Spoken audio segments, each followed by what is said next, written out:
इससे पहले कि हम ये बात करें कि किसी फंक्शन की डोमेन किस तरह फाइंड आउट की जाती है, हम रिकॉल करते हैं कि डोमेन क्या है। The set of values for which a function is defined is called domain of the function.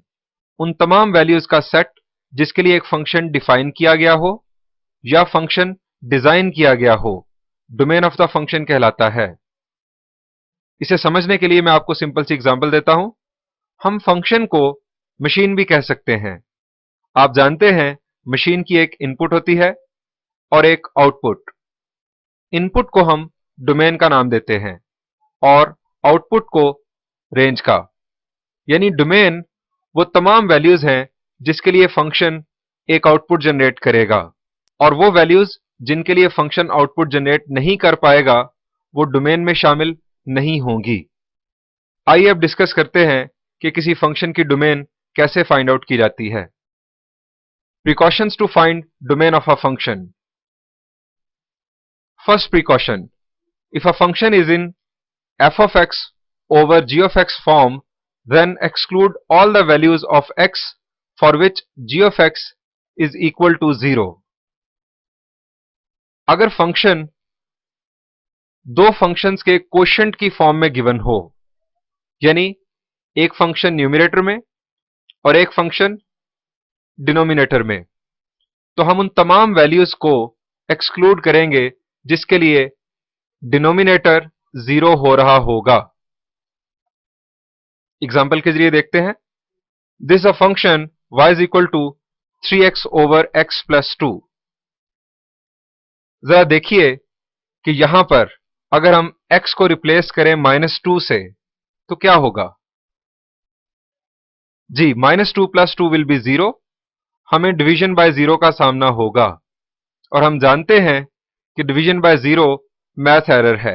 ये अलाउ नहीं है मैथ्स में, क्योंकि हमारे पास इसका आंसर नहीं है।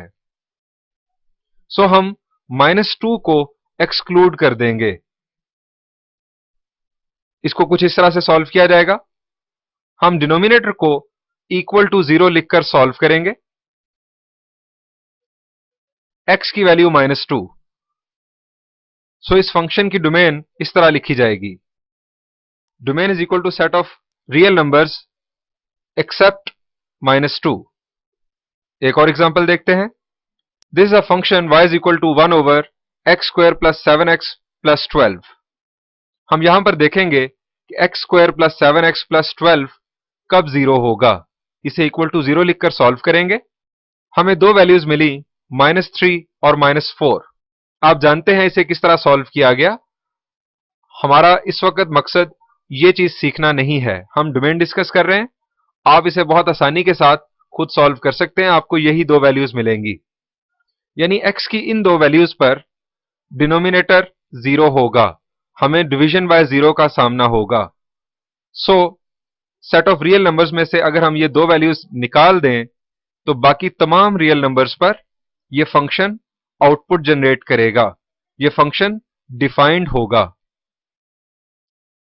सो domain of this function is set of all real numbers except -3 and -4। एक और एग्जांपल देखते हैं। This is a function y is equal to x over x square plus 1। x square plus 1 को इक्वल टू 0 लिख के solve करते हैं ताकि हमें पता चले कि ये कब 0 होगा। x square is equal to -1, simplification की हमने। अब जरा बताइए x की क्या वैल्यू आएगी।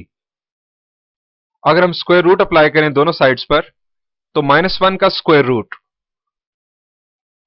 जी, आपको याद आ गया होगा, आपने फर्स्ट ईयर में डिस्कस किए थे कॉम्प्लेक्स नंबर्स। -1 का स्क्वायर रूट हमें मिलेगा प्लस एओटा और माइनस एओटा। अब एओटा क्या है? It is a complex number. So कोई ऐसा रियल नंबर नहीं है जिस पर ये x स्क्वायर प्लस 1 0 हो जाए, हमें डिनोमिनेटर में 0 मिले। कोई ऐसा रियल नंबर नहीं है। किसी भी रियल नंबर का अगर हम स्क्वायर लेंगे तो वो पॉजिटिव आएगा, और पॉजिटिव प्लस पॉजिटिव हमें एक प्रॉपर आंसर मिलेगा।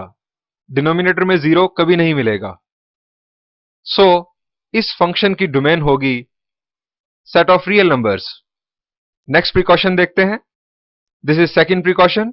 If a function is in square root of f of x form, then exclude all the values of x for which f of x is less than 0. या हम ये भी कह सकते हैं f of x is negative. और यहां ये कोई जरूरी नहीं कि ये स्क्वायर रूट हो, ये किसी भी इवन रूट की सूरत में ट्रू है. इवन रूट यानी square root, fourth root, sixth root and so on. जब भी इवन रूट गिवन हो तो इवन रूट के नीचे जो हमें फंक्शन गिवन होगा, जिन वैल्यूज पर वो नेगेटिव होगा, हम उन वैल्यूज को एक्सक्लूड करेंगे. क्योंकि आप जानते हैं कि नेगेटिव वैल्यूज का इवन रूट, या आसान लफ्जों में स्क्वायर रूट अगर मैं बात करूं, नेगेटिव वैल्यूज का स्क्वायर रूट कॉम्प्लेक्स आता है. जैसे हमने देखा -1 का square root, that is a complex number. Example देखते हैं. y is equal to square root of x minus 5. अब यहां पर x को हम रिप्लेस कर सकते हैं 5 से, लेकिन 5 से स्मॉलर नंबर अगर हम चूज करें तो हमें नेगेटिव वैल्यूज का सामना होगा स्क्वायर रूट के नीचे. हम कॉम्प्लेक्स की तरफ चले जाएंगे. हम इसे कुछ इस तरह सॉल्व करेंगे. हमें इस एक्सप्रेशन को या तो पॉजिटिव रखना है या 0, क्योंकि 0 का स्क्वायर रूट भी 0 आ जाएगा, रियल नंबर होगा. हम इसे सॉल्व करेंगे x माइनस 5 ग्रेटर देन और इक्वल टू 0 के लिए. दोनों तरफ 5 ऐड किया तो हमें x की वैल्यू मिली x ग्रेटर देन और इक्वल टू 5. यानी ये वो वैल्यू है जिसके लिए ये फंक्शन डिफाइंड होगा. इन वैल्यूज के अलावा फंक्शन डिफाइंड नहीं होगा. सो हम इस इनइक्वालिटी को इंटरवल नोटेशन में इस तरह से लिखेंगे. Domain of this function is an interval starting from 5 is included, going towards positive infinity. एक और एग्जांपल देखते हैं.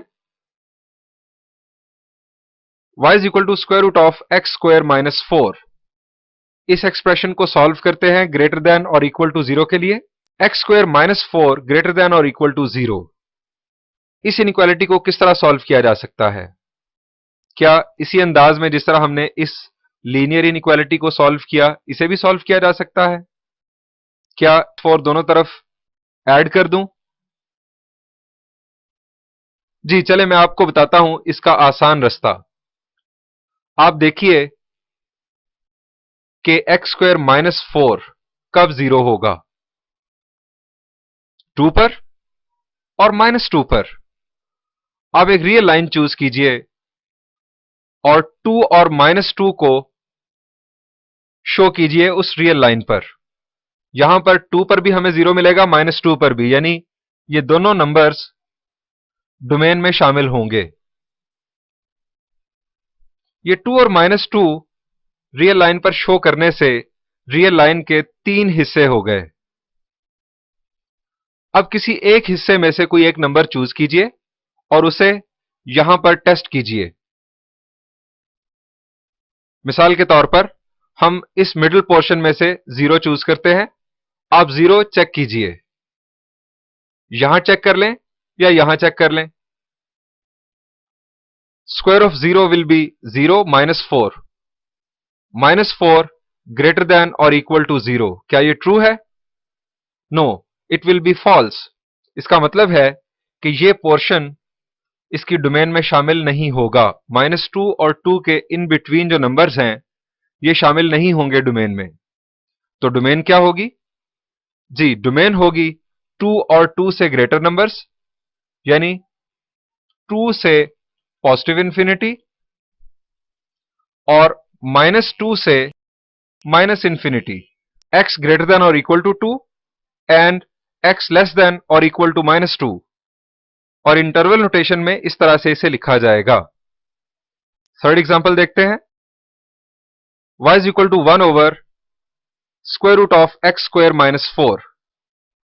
ये एग्जाम्पल 2 की तरह ही है। क्या चेंज आया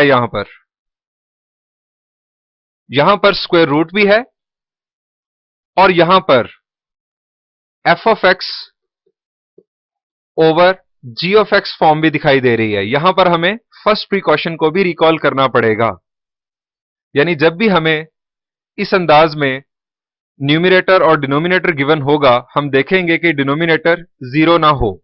अब यहां दो चीजें देखनी है, एक तो स्क्वायर रूट में नेगेटिव नहीं आना चाहिए और डिनोमिनेटर होने की वजह से डिनोमिनेटर में जीरो नहीं आना चाहिए। एग्जाम्पल 2 में 2 और -2 जायज था, यहां पर जीरो का स्क्वायर रूट जीरो, कोई बात नहीं। लेकिन इस केस में अगर हम यहां पर 2 रिप्लेस करेंगे या -2 रिप्लेस करेंगे तो हमें डिनोमिनेटर में जीरो नहीं चाहिए। सो अब हम क्या चेंज लेकर आएंगे एग्जाम्पल 2 की निस्बत डोमेन में? जी, हम 2 और -2 को एक्सक्लूड कर देंगे। इस दफा जब हम स्टार्ट लेंगे तो हम सिर्फ लिखेंगे ग्रेटर देन जीरो, हमें इक्वल टू जीरो नहीं लाना। Next step, x greater then 2 and x less then -2। और इंटरवल नोटेशन में 2 और -2 को एक्सक्लूड करने के लिए हम स्क्वायर ब्रैकेट्स की बजाय राउंड ब्रैकेट्स यूज करेंगे। आपको याद होगा इंटरवल नोटेशन। सो ये था सेकंड प्रिकॉशन। आइए थर्ड प्रिकॉशन देखते हैं। Sometimes the domain of a function is determined by the nature of a problem. बाज़ औक़ात प्रॉब्लम का नेचर, प्रॉब्लम की टाइप ये डिफाइन करती है कि डोमेन क्या होगी। ये बात आपको एग्जाम्पल के जरिए बेहतर अंदाज में समझ आएगी। The domain of the function a of r is equal to pi r square that gives the area of a circle in terms of its radius is the interval starting from 0 going towards positive infinity. 0 is included. अगर हम यहां पर देखें r को, तो r की जगह पर कोई भी रियल नंबर इनपुट दी जा सकती है, कोई मसला नहीं है। हम r की जगह पर -2 लिखें, -3 लिखें, -4 लिखें, -5 लिखें, तब भी हमें एरिया मिल जाएगा।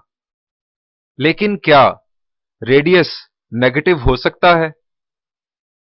-2, -3, -4, -5, क्या रेडियस नेगेटिव हो सकता है? रेडियस एक डिस्टेंस है, that can not be negative.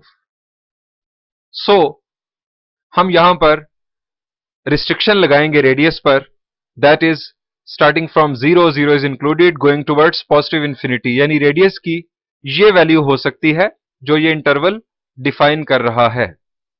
So this is the domain of this function. Fourth precaution, we can impose a specific domain within the natural domain of the function. एक function given है, उसकी domain कोई भी है जिसे हम natural domain कहते हैं, उस फंक्शन की अपनी डोमेन, हम उस नेचुरल डोमेन में रहते हुए अपनी तरफ से भी एक स्पेसिफिक डोमेन इंपोज कर सकते हैं, कुछ इस तरह से। एग्जाम्पल देखते हैं। y is equal to x minus 5। अब अगर हम इस फंक्शन को देखें, यहां पर f of x over g of x वाला केस भी नहीं है, यहां पर f ऑफ x यानी फंक्शन पर कोई इवन रूट भी गिवन नहीं है, यानी इसकी डोमेन दिखाई देती है कि set of all real numbers है। लेकिन इस पर यह एक पाबंदी लगा दी गई, जिस फंक्शन, यहां अब्दुल्ला दोबारा बोलूंगा, जिस पर्सन ने इस फंक्शन को डिजाइन किया, उसने अपनी रिक्वायरमेंट के मुताबिक, अपनी जरूरत के मुताबिक, अपनी एप्लीकेशन के मुताबिक, जहां पर वो इस फंक्शन को अप्लाई कर रहा है, ये पाबंदी लगा दी इसकी डोमेन पर, x इज ग्रेटर देन और इक्वल टू 0। अब इसकी डोमेन यही कंसिडर होगी, यानी अगर किसी फंक्शन के साथ एक डोमेन गिवन हो जो कि उसकी नेचुरल डोमेन के अंदर रहते हुए डिफाइन की गई हो, तो हम उस फंक्शन की डोमेन वही कंसिडर करेंगे उस प्रॉब्लम में रहते हुए। आइए फिफ्थ प्रिकॉशन देखते हैं। Domain depends upon the type of the function. यानी बाज औकात डोमेन फंक्शन की टाइप पर भी डिपेंड करती है। For example y is equal to log base ax and y is equal to a raised to the power x. An inverse trigonometric functions has specific domains decided by how the functions are manufactured. यानी बाज औकात जिस अंदाज में किसी function को define किया गया है, मैन्युफैक्चर किया गया है, वो भी डिसाइड करता है कि डोमेन क्या होगी। यहां पर हमें कोई स्क्वायर रूट दिखाई नहीं देता, x डिनोमिनेटर में भी नहीं है, लेकिन हम ऐसा नहीं कर सकते कि कोई भी रियल वैल्यू x की जगह पर रिप्लेस कर दें। लॉगरिदमिक फंक्शन नेगेटिव वैल्यूज के लिए डिफाइन नहीं होता। आप अपना कैलकुलेटर लें और चेक करें कि क्या किसी नेगेटिव रियल नंबर का लॉग आपको मिलता है, क्या कोई रियल आंसर आपको मिलता है? Answer is no. इसका मतलब है कि कुछ खास फंक्शंस ऐसे भी हैं, जैसे ये लॉगरिदमिक फंक्शन, ये एक्सपोनेंशियल फंक्शन और इनवर्स ट्रिग्नोमेट्रिक फंक्शंस, जिनमें फंक्शन का डिजाइन अपनी डोमेन डिसाइड करता है। जब हम लॉगरिदमिक फंक्शन या एक्सपोनेंशियल फंक्शंस डिटेल में डिस्कस करेंगे तो वहां पर इनकी डोमेन को दोबारा से रिकॉल करेंगे। किसी भी फंक्शन की डोमेन को फाइंड आउट करने के लिए इन 5 प्रिकॉशंस को ध्यान में रखिएगा। फर्स्ट प्रिकॉशन हमारा था कि अगर function f of x over g of x form में गिवन हो तो हम एक्सक्लूड करेंगे वो तमाम वैल्यूज जिनके लिए डिनोमिनेटर 0 हो।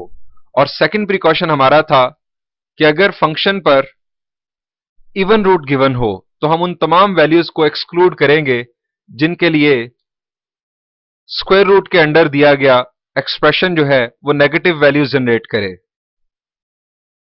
ये 2 मेजर प्रिकॉशंस हैं, इनको जरूर याद रखिएगा। बाकी प्रिकॉशंस आपको आसानी से, आइए अब एक्सरसाइज 1.1 स्टार्ट करते हैं।